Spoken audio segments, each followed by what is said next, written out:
The Garden of Eden, as it was properly pronounced, not Eden, was actually where the Anunnaki stored a lot of their technical equipment.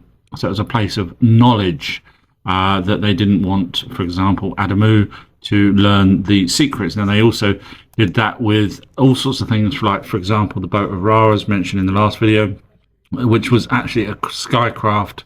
Yes, they had their own barges, but this was a skycraft that Ra would fly.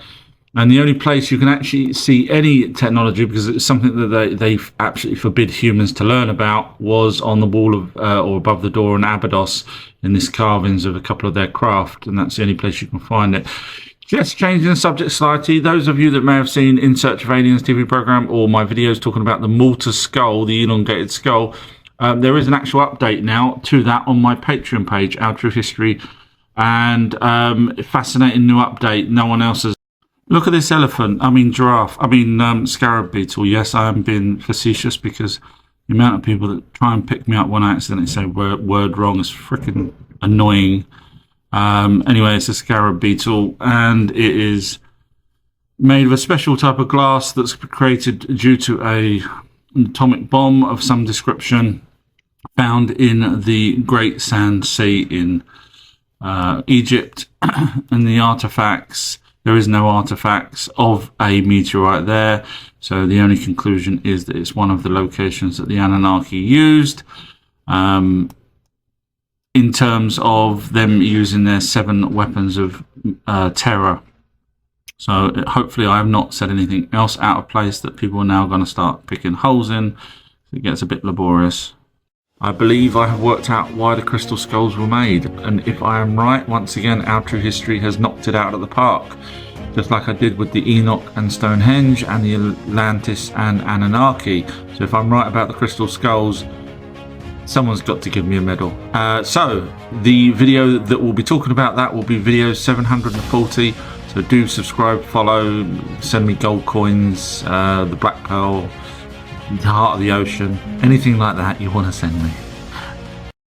Don't trust an Egyptian. So basically what's happened is, over the years, different pharaohs have actually removed information that was carved in stone by their predecessor, sometimes by their father, who had wrote things in stone or carved statues.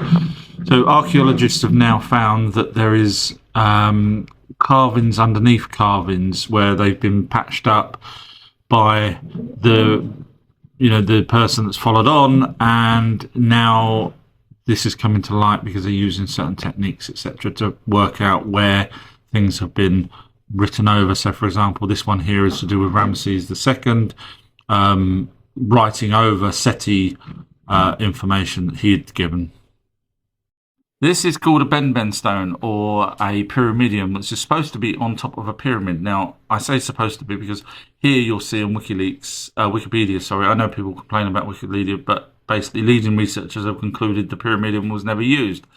So I've looked and looked to try and find a Benben stone or a pyramidium on an actual top of a pyramid, and I can't find it. Now, normally they're found on the ground like this, which leads me to believe that a pyramidium was never designed to be on top of a pyramid. Now, a quick word from our new sponsor today, which is Aria Guitars. I have bought recently a Bowery, it's called a Bowery 212, it's actually a 212 Mark II Bowery. For the price, it is absolutely gorgeous. I love it. I also have a DM206, which I love, but my favourite by far is still the STG003, which when you compare it to guitars 5-6 times the price, this outbeats them by far.